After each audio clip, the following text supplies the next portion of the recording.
Welcome to IOM America's audiobook network. Kingdoms at War, Number 1, The Introduction, Part 1.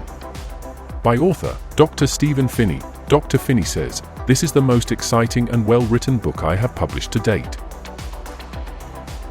Kingdoms at War, a systematic theological review of liberalism versus indwelt conservative Christianity. In his words, "I am writing this book because the battle between the misguided Christian liberalism and authentic conservative Christianity is not merely ideological, it is spiritual.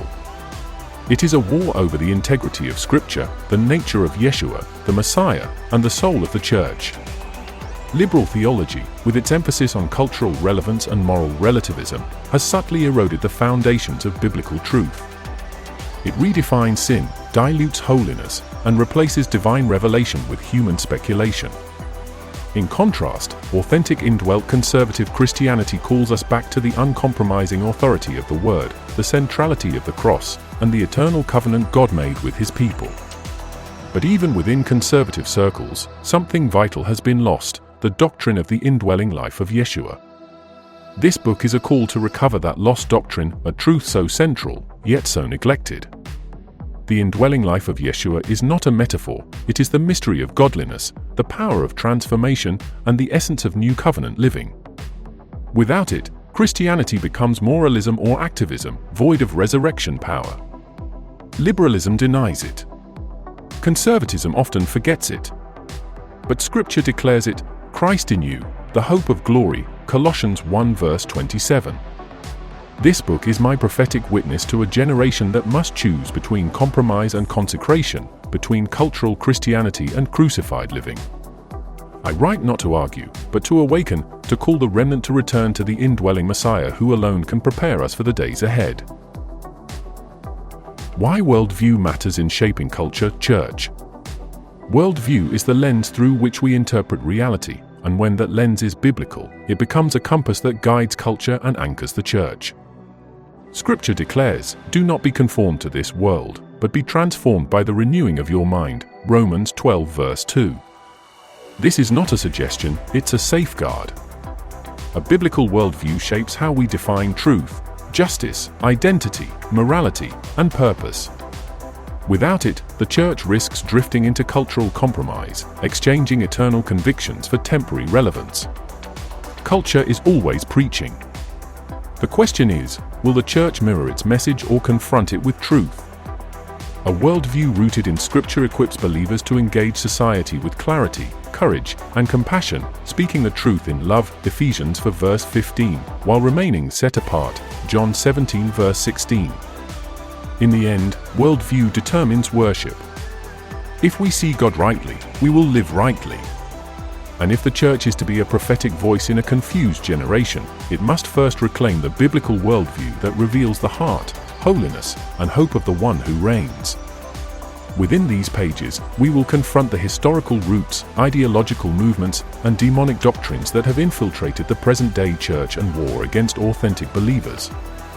This is not a casual survey, it is a spiritual excavation. From ancient Babylon to modern progressivism, we will expose how seductive spirits have repackaged themselves in cultural trends, theological distortions, and compromised leadership. We will trace how false ideologies masquerading as enlightenment have crept into pulpits, seminaries, and worship gatherings, redefining truth, diluting holiness, and resisting the indwelling life of Yeshua. These doctrines do not merely distract, they dismantle. They do not simply mislead, they demonize the remnant who still stand for righteousness. Here is the outline of what to expect in this series, Part 1, Foundations and Frameworks. Introduction, the battle for biblical truth. Defining biblical liberalism and conservative Christianity. Universalism versus monotheism. History of pluralism, multiplying gods. Greek history of multiple gods. Babylon gods. God as a monarchy. Why worldview matters in shaping culture and doctrine. Roots of divergence, enlightenment, reformation, and reason. How modernity redefined theological assumptions. The rise of individualism versus submission to Scripture. The Hebrew lens, interpreting Scripture as covenant versus concept. The importance of language, calendar, and prophetic rhythm, where both camps miss the Hebraic heartbeat. Part 2. Historical movements and moments. Early church conflicts and councils. First-generation church forced into the catacombs.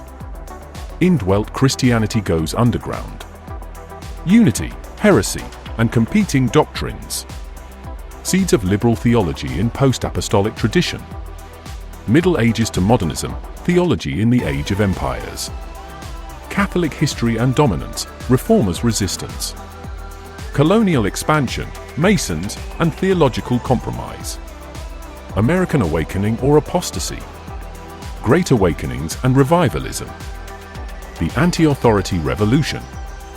Theological liberalism in Ivy League, American democracy, and league institutions. The charismatic movement and demons behind every bush. The birth of Christian wokeism. World wars and the gospel divide. Rise of fundamentalism and neo-evangelicalism.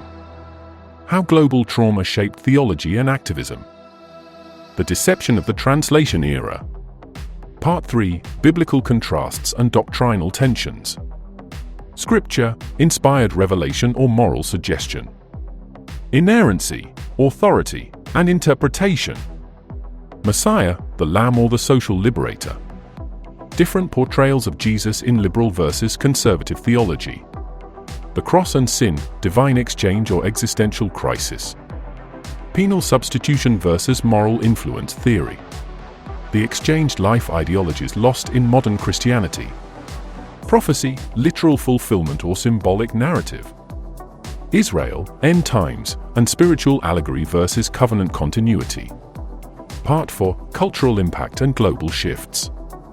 Education and the shaping of worldview. From seminaries to secular universities. The liberalization of theological thought.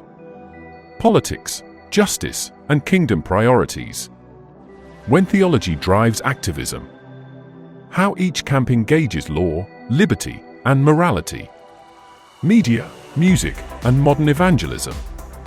Cultural tools as battlegrounds for belief. Global Christianity, a new third way. Emerging movements from Africa, Asia, Latin America. Prophetic voices challenging both extremes. Revival of indwelling Christianity. Part 5. Resolution and call to clarity. The remnant church and the spirit of truth. Discernment in the last days, end times church, catacombs repeated. Characteristics of true kingdom allegiance. Prophetic clarity for a compromised generation. Calling believers back to biblical courage and conviction. Conclusion, the narrow road forward. A final appeal to live crucified, spirit-filled, and biblically aligned. Help us get this series in the hands of your family and friends. Consider sharing this post today. Thank you, eternally. This book is a call to discernment, courage, and consecration.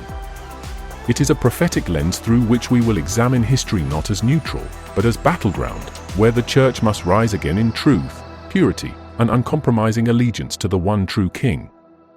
Please share this series with others. imwritersforum.substack.com. Until next time.